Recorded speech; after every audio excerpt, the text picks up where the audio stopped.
So as I'm walking around right now, and you can see this right now in San Diego, I just got off listening to the radio guy, and he was talking about how Louis DeJoy's great scam is to basically privatize the post office for himself. And he was talking about how no senators in that congressional grilling session that he was supposed to do was really actually didn't ask the big question in the room, which was why is the post office is this a big scam to get the post office privatized? And according to this guy, in order for Louis DeJoy to become very wealthy off of that.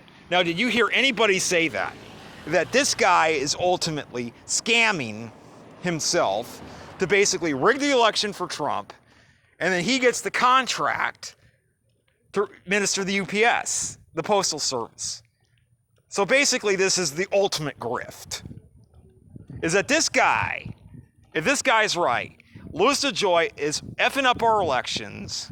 He is screwing up the post office, making checks late to vendors and vendors. Also, he can have to become even more wealthier by having a huge contract and a privatization scam to run the post office. Now, if I told you that was a grifter scam, I thought it was a great scam. Unfortunately for Mr. DeJoy, the time's up, because guess what, Susan Davis? You're going to get a letter from me stating why is Louis DeJoy,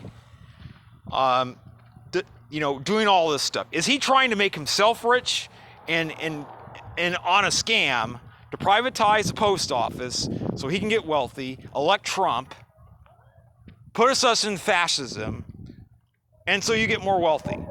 That just sounds a brilliant plan of a mad scientist. Unfortunately, there's people like me who have enough damn time because of this stupid COVID-19, who sit around all day at home on the weekend, have nothing to do, and can write those types of letters. And believe me, you put enough time and effort into it, oh yes, you can. Now, I doubt I could probably stop this grifter, because I'm just one man. I'm just some lowly autistic ADHD guy. But in reality, what's there to lose? I mean, what am I going to watch? Another 2 hours Next Generation, or 2 hours of Tiger King or whatever, or a Warhammer 40K documentary? That's just not going to make my life better. And actually preventing this guy from getting rid of the post office, because in reality is the long-term, the investment in blocking this guy from making my life, putting myself for 4 more years of damn anxiety, resentment, and fear, that triangle of self-obsession they were talking about in the meeting last night, is worth it. Because at the end of the day, if we can prevent this guy from getting elected and privatizing the post office, then I don't have to deal with that triangle self-obsession of fear, resentment, and anger. And for my mental health, that means I'm going to have more serenity and peace of mind. And that's what they talk about in our program. And that is worth it, to take that effort by putting the Donald Trump away. Because it's not only about getting rid of him as president, it's also restoring our sanity and our mental health back.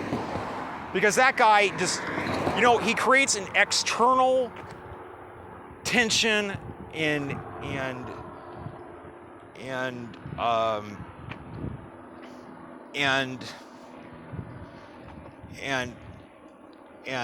just general angst in our lives we just don't need.